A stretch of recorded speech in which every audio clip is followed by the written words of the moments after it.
안녕하세요. 오늘도 사연살롱을 찾아주셔서 감사합니다. 저는 서울 마포구에 사는 30대 후반의 여성이에요. 얼마 전 저는 제 일터에서 정말 뜻밖의 사람을 만났는데요. 그건 바로 2번 다시는 상종도 하고 싶지 않았던 전 남편이었어요. 짧기만 했던 1년여간의 결혼 생활이 제 인생의 흑역사 중 최고봉이었어요. 여기 사연 들어보면 정말 별별 시댁에 남편들 다 있던데 제가 만났던 저 인간들도 만만치 않은 부류예요. 저와 저희 친정에 안 좋은 일이 닥치자 순식간에 안면을 바꾸고 속된 말로 사람을 개만도 못한 취급을 했거든요. 하지만 인간지사 세옹지마라고 했던가요?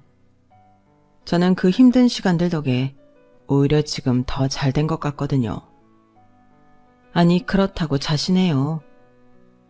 전에야 직장에 다니며 시간에 쫓겨 살았지만 지금은 당당히 제 사업체 내고 일하고 있으니까요. 저와 친정이 비틀거릴 때 남편이라는 놈과 시어머니는 저희한테 더 이상 볼 일 없다며 아주 매몰차게 대했고 저는 배신감과 분노와 수치심에 괴롭고 힘들었어요. 하지만 지금은 그 일이 있어서 정말 다행이었다고 생각해요. 상종 못할 인간들이 이런 식으로 걸러진 거니까요. 어떤 일이 있었는지 궁금하실 텐데 그럼 더 이상 뜸들이지 않고 본격적으로 이야기 시작해 볼게요. 남편은 제가 일하던 캐주얼 레스토랑에 자주 오던 손님이었어요. 친구와 함께 동업으로 젊은 사람 대상의 레스토랑을 차린 지 1년쯤 됐을 때였죠. 나름 입소문도 나고 SNS에 홍보도 많이 돼서 장사는 그럭저럭 할 만했어요. 저는 레시피 개발도 하면서 홀 매니저를 하고 있었고 친구는 총괄을 맡았어요. 그러니 손님과 접촉이 많은 건 저였죠. 그래서 자주 오는 손님들을 기억해두고 있었는데 남편이 한 달이면 4번은 오더라고요. 일주일에 한 번은 들르는 셈이었죠. 그렇게 3달 정도 지나고 난 후 남편이 저한테 친한 척을 했어요. 처음에는 좀 부담스러워서 거리를 뒀는데 아랑곳하지 않고 계속 다가오더군요. 약간 짜증도 났지만 그렇다고 손님한테 노골적으로 싫은 티를 낼 수도 없어서 적당히 대응했었는데 한 번은 레스토랑 마감하고 퇴근할 때까지 저를 기다리고 있더라고요. 전 같으면 부담스럽고 싫었을 텐데 그날따라 남편이 좀 불쌍하기도 하고 괜히 미안하더라고요. 제가 뭐라고 저렇게 날 기다리고 있나 싶어서요. 그런 계기로 만나게 된 남편은 사람이 좀 가볍기는 해도 재미있고 배려심도 있어서 괜찮다 싶었어요. 그러다 보니 어느새 6개월이나 만나고 있었고 남편은 결혼을 하자고 매달렸죠. 처음에는 결혼 생각 없다고 했더니 남편이 실망해서 2주 넘게 연락을 안 하고 잠수를 타버렸어요. 그렇게 늘 보이던 사람이 안 보이니까 걱정도 되고 신경이 쓰여서 안 되겠더라고요. 저는 그걸 사랑이라고 착각해버리고 말았네요. 누구든 자기 옆에서 계속 치대던 사람이 갑자기 오랜 시간 안 보이면 궁금하고 찾아보는 게 당연한데 말이에요. 아무튼 남편과 다시 겨우 연락이 됐을 때 남편은 얼굴이 많이 상해 있었고 상처받았다며 제 얼굴을 잘 쳐다도 보려고 하지 않았어요. 거기에 제가 항복하고 말았고요. 알았어, 결혼하자. 그래, 결혼하면 되잖아. 근데 갑자기? 내가 불쌍해? 그래서 그러는 거야? 좀 충동적으로 들리는데? 이래놓고 나중에 또 실수였다고 할 거면 취소해. 나 2번 상처받고 싶지 않아. 아니야, 정말 하자고. 충동적인 거 아니니까 상처받을 일 없어. 진짜? 정말? 나 이 말 믿어도 되는 거지? 그런데 왜 마음이 바뀐 거야? 6개월 만나고 결혼하나 6년 만나고 결혼하나 결혼하는 건 마찬가지인 것 같고, 평생 혼자 살 거 아니면 마음 맞는 사람이 있을 때 결혼하는 게 맞지 싶네. 뭐 잠깐 만나보고 결혼한다고 무슨 일 생기기라도 하겠어? 그래, 결혼하자. 6개월이 어떻게 잠깐이야. 그 시간이 짧다면 짧겠지만 짧지만은 않지. 우리 서로 알기에 충분했다고 생각해. 고마워, 지혜야. 나 이제 진짜 살맛 난다. 입맛이 생기는 것 같아. 우리 맛있는 거 먹으러 가자. 내가 사줄게. 남편은 신이 나서 저를 안고 거리에서 뽀뽀까지 해가며 좋아 죽으려고 했어요. 뭔가 다 이룬 사람처럼 홀가분해 보이더라고요. 그렇게 행복해하는 모습은 이전에 본 적 없었죠. 그래서 저를 많이 사랑하고 진심이라고 믿었네요. 결혼을 약속하고 양가 인사를 할 때 친정 부모님은 썩 내켜하지는 않았지만 마지못해 허락하셨어요. 특히 아빠가요. 지혜 네가 좋다니까 허락은 한다만 왜 더 기다려보지 않는 거냐? 얼마든지 더 좋은 사람 만날 수도 있을 텐데. 처음에는 나도 그런 생각이 있었는데 문수 만나면서 마음이 좀 바뀌었어. 이만큼 나를 좋아해주면 같이 살아도 나를 힘들게 할 일은 없겠다 싶었고, 나를 좋아하는 게 가장 크잖아. 전에 만났던 사람들도 이 정도로 나를 좋아하는 거 같지는 않았거든. 제 말에 엄마는 답답하다는 듯 한마디 하셨어요. 전에 만난 사람 중에도 너랑 꼭 결혼하고 싶다고 했던 애 있어. 준영이 기억 안 나니? 결혼하고 싶어서 괜히 집 근처까지 와서 나한테도 인사하고 카트까지 따라와서 짐 다 들어주고 다시 집에 태워다 줬던 애 말이야. 아우, 언제적 얘기를 지금 해. 그건 유학 갔다 와서 회사 막 들어갔을 때 일이잖아. 그건 이미 끝난 일이고 현재 나한테 잘하는 건 문수잖아. 솔직히 엄마는 우리 딸 아까워. 누군들 자기 자식이 제일 잘나지 않았겠냐만 작은 회사 홍보 직원하고 유학 갔다 온 우리 딸하고 비교하면 내 딸 주고 싶지 않지. 그건 아빠도 마찬가지다. 뭐 직업도 그렇지만 그 친구 영 어딘가 개운치가 못해. 두 분 다 선입견 아니에요? 나도 해외에 유명한 요리학교 나왔다고 한국에서 다 반기는 건 아니었어. 한국에서 코스 안 밟았다고 은근히 따도 당해봤다고. 나는 이미 결정했으니까 나 좋아하는 사람 엄마 아빠도 반겨줘. 저는 대학교 3학년 때 프랑스에 있는 요리학교에 가서 공부를 하고 왔거든요. 한국은 워낙 대학 졸업장이 중요한 나라이다 보니 프랑스 학교가 좋은 곳이고 유명한 셰프들을 많이 배출했어도 은근히 저 같은 해외파를 안 좋아하는 분위기가 있었어요. 솔직히 한때는 한국에서 대학 졸업하고 갈 걸 하고 후회도 했지만 이미 지난 거 뭐 어쩌겠어요. 지금 제 상황에서 최선을 다하는 거죠. 그러다 보니 프랑스에서 친하게 지냈던 사람을 우연히 만나게 됐고 동업까지 하게 됐어요. 부모님은 부지런하고 성실하게 사시면서 야무지게 재테크도 해놓으셔서 노후 걱정이 크게 없었어요. 아빠가 대기업 임원으로 있다가 투자를 시작했는데 그게 나름 잘 되고 있었거든요. 엄마는 동네 보습학원을 운영하시다가 다른 분한테 넘기셨고요. 아무튼 저는 부모님한테 배운 게 함께하는 사람들에게 잘하고 의리를 지키라는 거였어요. 그게 부모님이 지금껏 살아오며 제일 잘한 거였고 다 좋은 일로 연결됐다고 하셨죠. 그런 분들이 남편에 대해 부정적인 말을 할 때 한 번쯤 더 생각해봤으면 좋았을걸. 저는 제 생각이 맞다는 걸 증명하고 싶어서 고집을 많이 부렸어요. 남편 집에서는 시어머니가 저를 굉장히 환영해줬네요.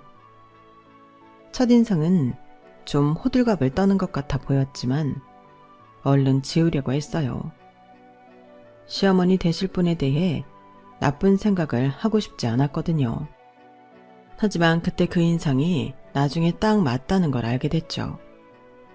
시어머니는 저처럼 좋은 며느리감을 만나서 너무 좋다며 오만 칭찬을 다 했어요.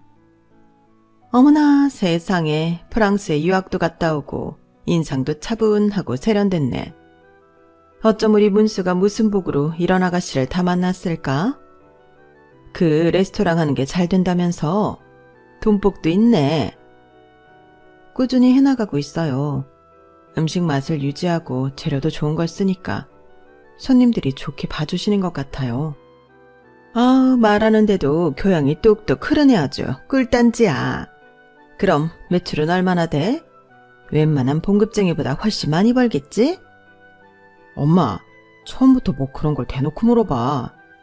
뭐 어때서 그러니? 솔직한 게 좋은 거지. 내가 겉으로 아닌 척하고 뒤로 그런 거나 계산하고 있어봐. 그게 더 모양 빠지는 거다. 아무튼 아주 몸매도 남자 후리게 생겼네. 요리하면 음식 옆에 있어서 통통할 줄 알았더니 그것도 아니네. 다 갖췄다, 다 갖췄어. 돈 잘 벌어, 얼굴 평타쳐, 몸매 받쳐주고 잘 골랐다 내 아들. 솔직히 하는 말마다 어이없고 황당했지만 원래 나이 많은 어른들이 이런 식으로 사람 품평이 하는 건지, 여기서 제가 뭐라고 하면 저만 버릇없고 인상 나빠지는 건 아닌지 마음속에 혼란이 일었어요. 결국 저는 별말 하지도 못하고 그저 웃기만 하다가 돌아왔어요. 찜찜함은 그대로 남아있었지만요. 그리고 우리 부모님 성격상 저런 말 못해도 또 저런 사람도 있는 거겠지 하고 이해하고 넘어갔어요. 저는 그때 그저 결혼이 목표였던 것 같아요. 한번 하기로 마음 먹었고 제 선택이 틀리지 않았다는 걸 보여주려고 말이죠. 상견례장에서 시어머니는 그 특유의 노골적인 말은 꽤나 자제하는 것 같았어요. 밥을 다 먹을 때까지 생각보다 조용한 것 같았던 시어머니는 후식으로 나온 차와 떡을 먹으며 본색을 살짝 드러내기는 했어요.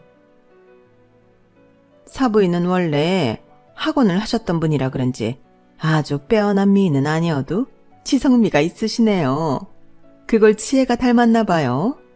칭찬이에요. 아시죠? 보습학원이 잘 되면 계속 하시지 왜 그만두셨어요? 네. 제가 허리가 많이 안 좋아져서요. 원래 디스크가 좀 있었거든요. 나이 드니까 그걸 버티고 하는 게 힘들더라고요. 그래서 별 수 없이 넘겼어요. 어머, 그러셨구나. 하긴 학생들만 있으면 그런 거 지고 있는 게 낫지. 다른 사람한테 넘기고 싶겠어요? 그래서 얼마나 받으셨어요? 뭐 좀 된 일이라 기억이 잘 안 나네요. 그러시구나. 아유, 그래요. 손해는 안 보고 넘기셨을 거예요. 남편분, 아니 바깥사돈이 사업하시는 양반인데 오죽하겠어요? 안 그래요, 바깥사돈? 바깥사돈은 한 달에 수입이 얼마 정도 되세요? 나중에 우리 문수한테 투자에 대해 많이 알려주세요.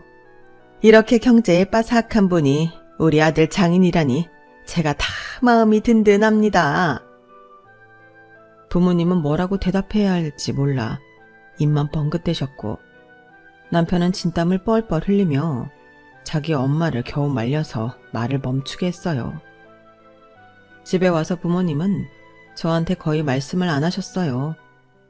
저도 눈치가 좀 보였죠. 하지만 제 의지가 확고한 것 같으니 엄마가 한숨을 푹 쉬며 이러시더라고요. 그래 뭐 시어머니는 시어머니고 너희 둘은 너희 둘이지.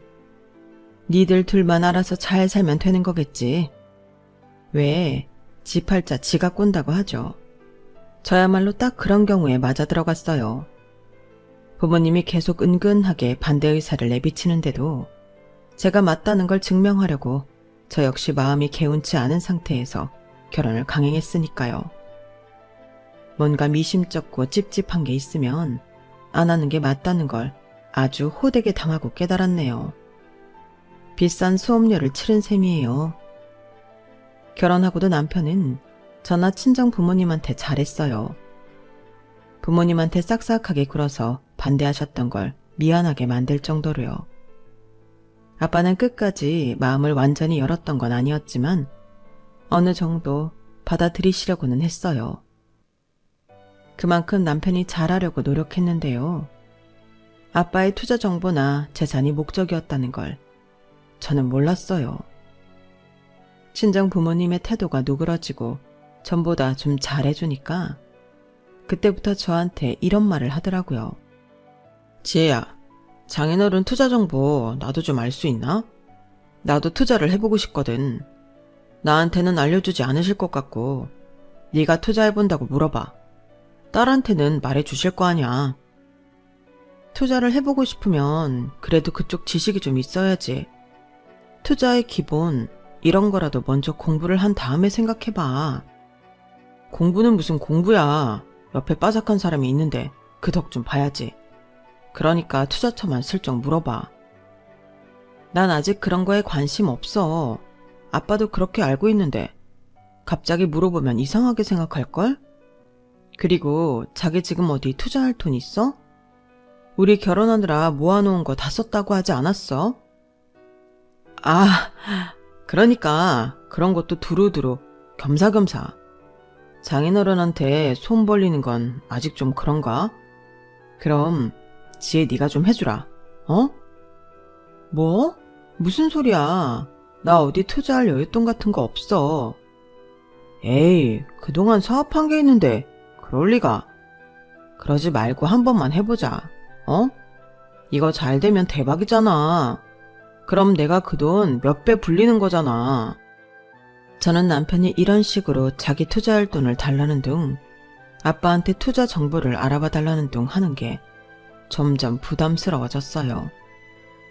직접 물어보려고 하면 더 친해져야 되지 않겠느냐며 꽁무니를 빼더라고요. 그러면 나중에 더 친해지고 나서 하라고 했더니 그제야 좀 잠잠해졌어요. 잘 지나가나 싶었는데 얼마 안 가서 이번에는 시어머니가 자꾸 저를 쿡쿡 찌르더군요. 예, 새아가, 내가 보니까 이번 땡땡 명품 신상이 너무 이쁘게 빠졌더라. 근데 내가 그거 사려니까 카드가 구멍나겠더라고. 네가 내 생일 선물 미리 한다 셈치고 그것 좀 사주면 안 되겠니? 어머니 생신 때 되면 더 이쁜 거 나오지 않을까요? 그때 계절이 바뀌어서 신상이 바뀔 거예요. 그걸로 사드리면 어때요? 내가 아직 나오지도 않은 게 이쁜지 아닌지 어떻게 알아? 지금 저게 마음에 드는데 싫으면 싫다고 하지. 너도 참 시애미가 며느리한테 옷 하나 해달라는데 이렇게 비굴해야 되는 일인지 모르겠다. 너 돈 많은 애가 말이야. 저는 이런 상황들이 너무 짜증이 나서 남편한테 화를 냈어요. 왜 저한테 이렇게 뭘 해달라고 하냐고요. 이렇게 나오면 나도 대책을 세워야겠다고 했죠. 그러자 남편은 아무 말이 없더라고요. 그리고 돌아오는 휴일에 남편과 시어머니가 저를 불러서 엄청 비싼 레스토랑에 데려갔어요. 새아가, 나 때문에 마음 상했으면 미안하다. 나도 참 이제 며느리 있는 티를 내고 싶었나 봐. 친구들한테 자랑하고 싶었던 거지. 그러니까 그냥 있고 오늘은 이거 먹고 즐겁게 보내자. 어? 그래 자기야, 나도 생각이 짧았어. 자기가 이렇게 스트레스 받을 줄은 몰랐지. 나는 우리 얼른 돈 많이 모아서 자리 잡고 싶어서 그랬던 거지. 다른 뜻은 없었어. 미안해, 마음 풀어. 어? 저는 두 사람이 저한테 잘하는 걸 보며 그래도 내 마음을 알아주는 것 같아 고맙더라고요. 식사를 마친 후 제가 계산하려고 했지만 굳이 시어머니가 하신다길래 함께 백화점에 가서 시어머니가 사고 싶어 했던 명품은 아니지만 우리나라 의류 중 꽤 비싼 옷을 사드렸어요. 집에 가서는 밥값도 계좌로 송금했고요. 남편은 저한테 고맙다고 하더라고요. 그날 이후 두 사람은 잠잠하게 지나갔어요. 결혼하고 11개월쯤 됐을 때 저희 레스토랑은 큰 위기를 맞게 되었어요. 함께 동업했던 친구가 저 몰래 돈을 빼돌려 주식을 했다가 완전 망했더라고요. 레스토랑은 순식간에 경영이 어려워졌고 결국 다른 사람에게 넘겨야만 하는 처지가 되고 말았어요. 남편은 저한테 친정아빠 도움을 받으라고 하더라고요. 내 사업은 내 사업이니 아빠랑 상관없다고 했지만 남편은 이럴 때 부모 도움 받는 거라며 억지로 저를 친정으로 끌고 갔어요. 장인어른, 지금 지혜 레스토랑이 많이 어려워요. 장인어른이 이럴 때 도와주셔야죠. 기왕이면 저도 이 기회에 자금 좀 주세요. 지혜를 보니 갑자기 어려운 일이 닥치면 어쩌나 싶은 생각이 드네요. 그 말을 가만히 듣던 친정아빠는 무겁게 입을 열며 말씀하셨어요. 실은 나도 니들한테 할 말이 있다. 아빠가 투자했던 기업 사정이 안 좋아져서 나도 손해를 많이 봤어. 지금 있는 이 집도 팔고 작은 데로 옮겨갈 생각이다. 아빠 말에 엄마가 눈이 동그래져서 아빠를 쳐다보는데 아무 말 안 하시는 걸 보니 진짜인 듯 했어요. 저는 너무 놀라서 가만히 있다가 이내 엄마 아빠한테 괜찮다고 제 일은 잊으시라고 했죠. 그리고 제가 다른 데 취직해서 엄마 아빠 용돈도 더 드리겠다고 했고요. 남편은 아빠의 말을 듣고는 얼굴이 하얗게 질려 아무 말도 못하고 그냥 집으로 돌아왔어요. 다음 날부터 남편은 어쩐지 저한테 한마디도 말을 걸지 않았어요. 전 같으면 아침에 먼저 상냥하게 커피도 건네고 이런저런 얘기도 했을 텐데 그런 게 없더군요. 혹시 기분 나쁜 일이라도 있어? 어제 우리 아빠 때문에 충격받은 거야? 그런 거면 괜찮아. 아빠 이겨내실 거야. 지금까지 많은 위기를 극복해온 분이시니까. 듣기 싫어. 일 터지고 나서 그런 상투적인 말 누구는 못해? 갑자기 소리를 버럭 지르는 남편은 아주 차가운 얼굴을 하고 있었어요. 처음 보는 모습이었어요. 너무 당황해서 아무 말도 못하고 있다가 남편이 출근하길래 잘 다녀오라며 어깨에 손을 얹었더니 확 쳐내더라고요. 나한테 상관하지 마. 그렇게 문을 탕 닫고 나가버린 남편은 며칠 동안 집에 들어오지 않았고 시어머니한테 연락을 해도 통화가 되지 않았어요. 그리고 일주일이 지나 저한테 이혼 소리가 도착했어요. 너무 어이가 없어 남편한테 전화를 했죠. 그제야 제 전화를 받더군요. 이게 뭐야? 이혼? 이혼하자고? 진심이야? 나 망한 처가랑 마누라 먹여 살리려고 결혼한 거 아니야. 내가 미쳤어? 진짜 그렇게 지독하게 돈 한 푼 안 내줄 때 텄다는 거 알아봤어야 했는데 이거는 네가 우리 공동경제에 막대한 피해를 준 거니까 네 책임이야. 너 때문에 이번 달 우리 생활비도 내가 다 썼잖아.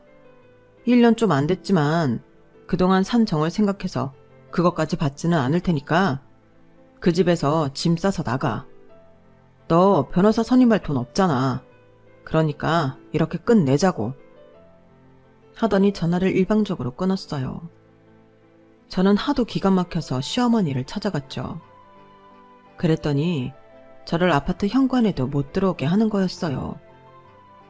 결국 저는 인터폰에 대고 말을 하는 수밖에 없었고요. 어머니, 저한테 왜 이러세요?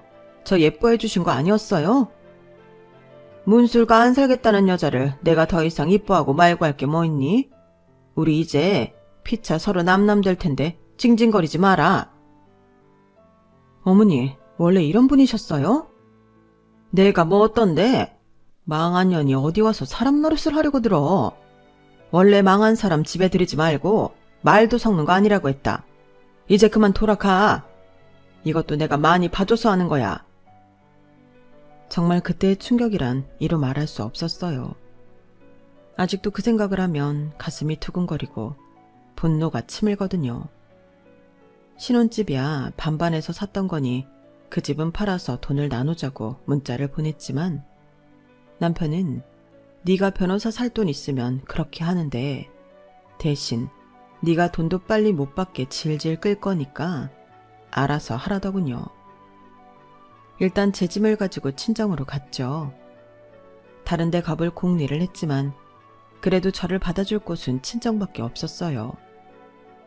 친구들한테 신세 지는 것도 한계가 있잖아요. 처음에야 저를 받아줘도 갈수록 불편해할 게 뻔하니까요. 저는 어쩔 수 없이 그간의 일을 다 털어놓았고 엄마 아빠는 무슨 충격을 받으셨는지 굳어져서 아무 말씀도 안 하시더라고요. 엄마는 그 집 사람들 가만 안 둔다며 당장 찾아가겠다고 하셨지만 아빠가 그러지 말라고 하시더군요.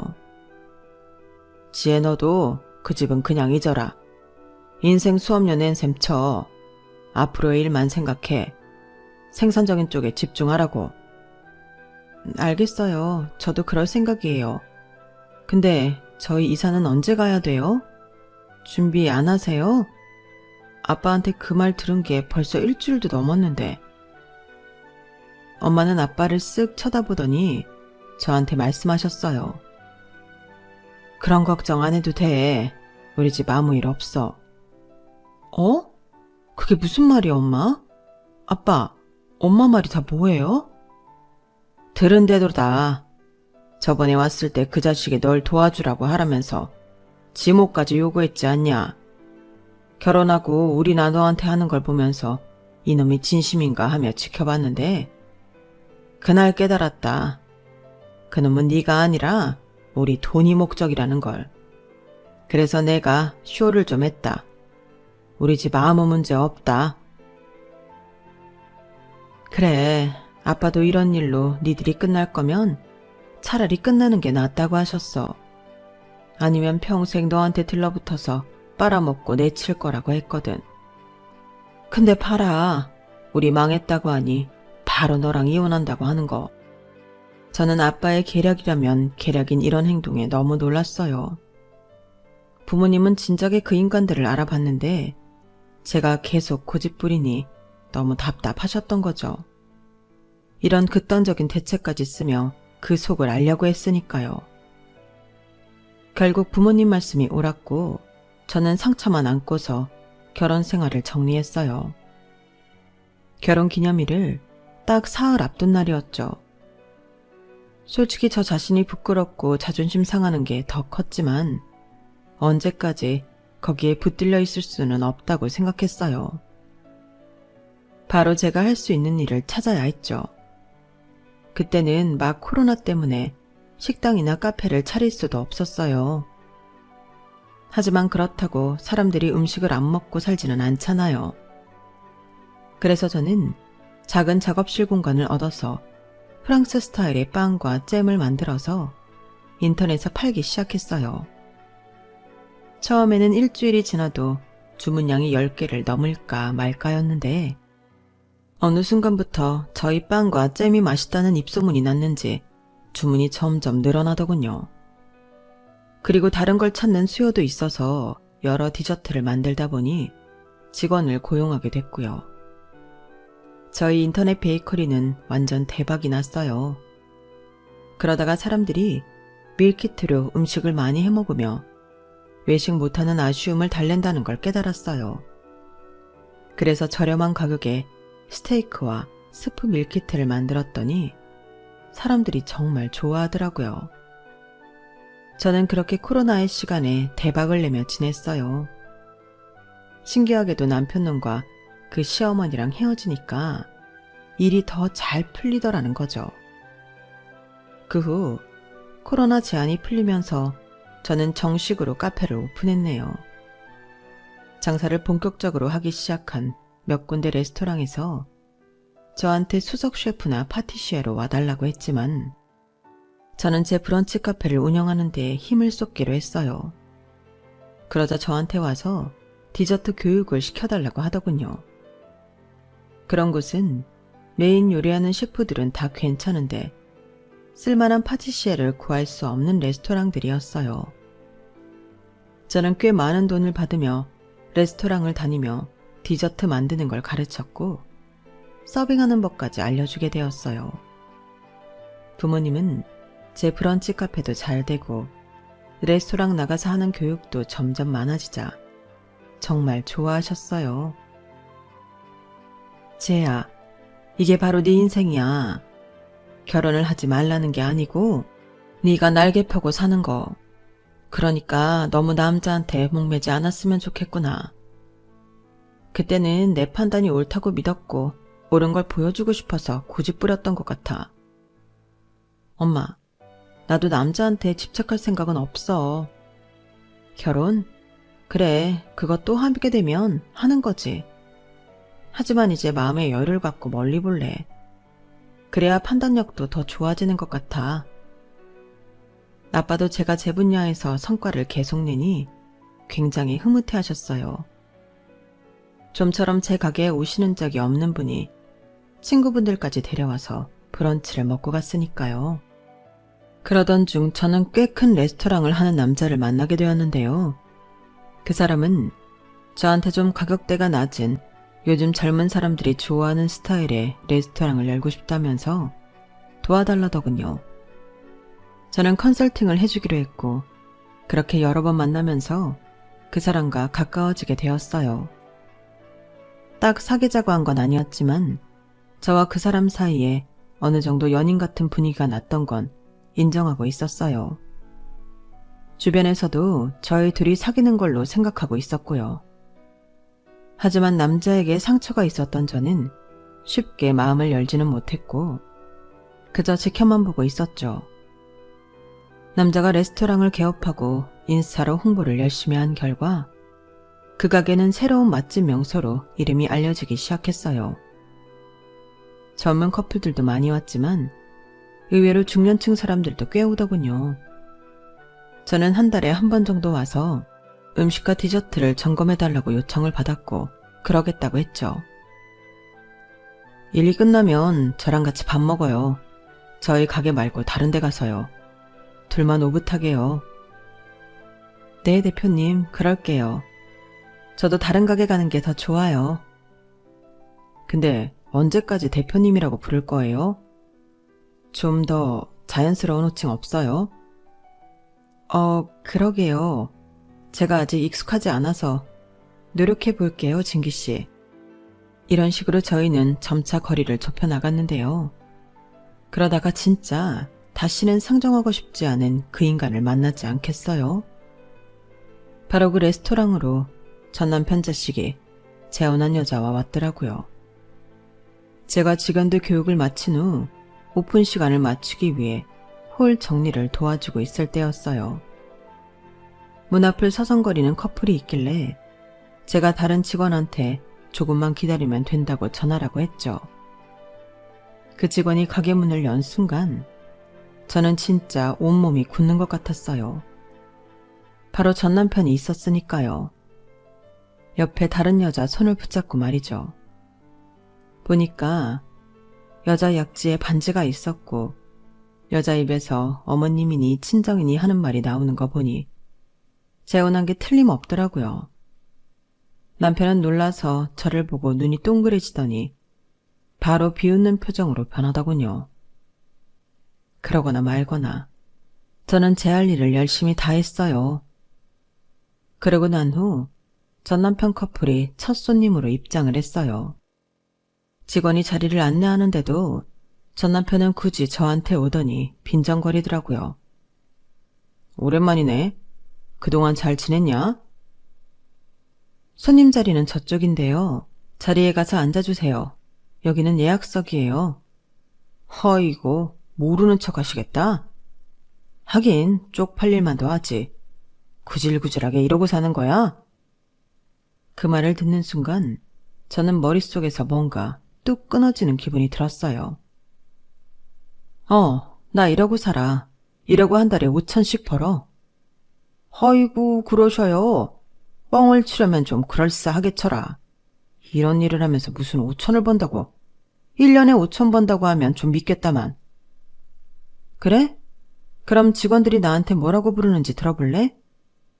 여기 홀 매니저님. 그러자 홀 매니저가 불이 나게 와서 저한테 90도로 정중하게 인사를 했어요. 대표님, 이제 가보셔도 돼요.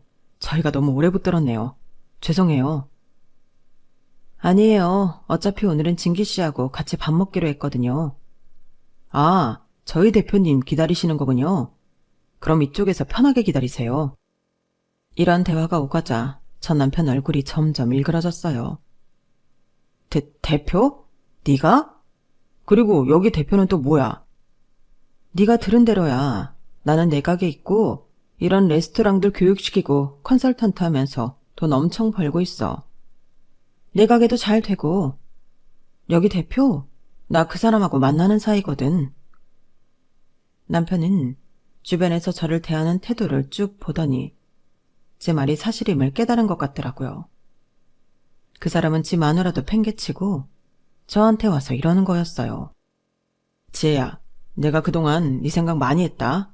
그러니까 다시 연락해도 되지. 연락하면 안 되지. 너 재혼했잖아. 저 여자 어떡할 건데? 그게 뭐가 중요해. 내가 너에 대한 마음이 변함없다는 게 중요하지.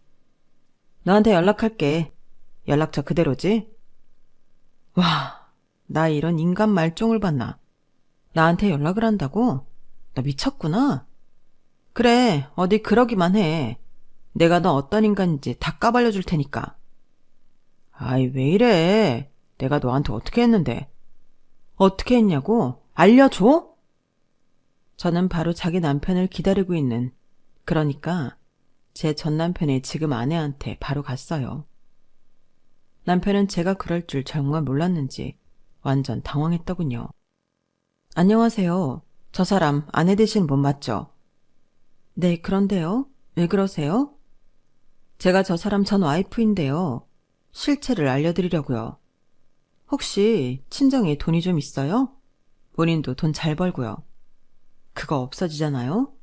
그럼 사람 헌신짝처럼 버려요. 그런 인간이니까 알아서 조심하시라고요.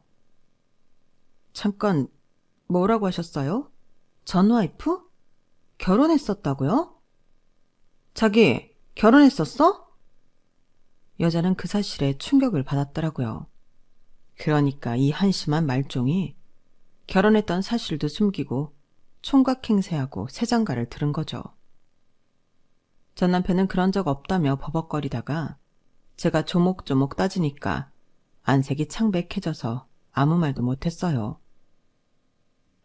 자기, 이 말들이 다 사실이면 나 가만히 안 있어. 나한테 그런 말 안 했잖아. 어떻게 이럴 수 있어? 정 뭐하면 제가 결혼 사기로 신고해드려요? 지금 바로 경찰에 연락할 수 있는데요. 제가 핸드폰을 꺼내 정말 연락할 기세를 취하자 남편은 꽁무니가 빠져라 레스토랑에서 도망을 쳐버렸어요. 여자는 너무 기가 막혀서 울지도 못하고 얼굴이 시뻘개지더니 고개를 숙이고 나가버렸고요. 그게 남편과의 마지막이었네요. 물론 그 뒤로 저한테 진상을 몇 번 부렸지만 그 레스토랑 대표, 그러니까 저와 만나고 있는 남자한테 걸려서 된통 혼났거든요. 한 번만 더 그러면 철창행일 줄 알라고 하자 비겁한 놈은 그대로 주랭랑치고 코빼기도 안 보이고 있어요. 그렇게 저는 전 남편과의 인연을 완전히 정리했네요. 그 일 이후 저는 지금 남친과 더 가까워지기는 했어요. 결혼은 글쎄요. 좀 더 생각해보고 난 후 결정하려고 해요. 결혼만이 인생의 행복은 아니니까요. 여러분들도 자신의 인생에 뭐가 진짜 행복인지 잘 알고 계시겠죠? 주변에서 다 말리는 결혼은 2번, 3번 생각해 보시고요. 남들이 더 잘 볼 때도 있는 것 같아요. 그럼 저희 사연 여기서 마칠게요. 들어주셔서 감사해요. 항상 건강하시고 행복하세요. 여러분, 사연 댓글에 응원과 현명한 조언 부탁드려요. 좋아요와 구독은 저에게 큰 힘이 됩니다. 오늘도 좋은 일 가득하세요.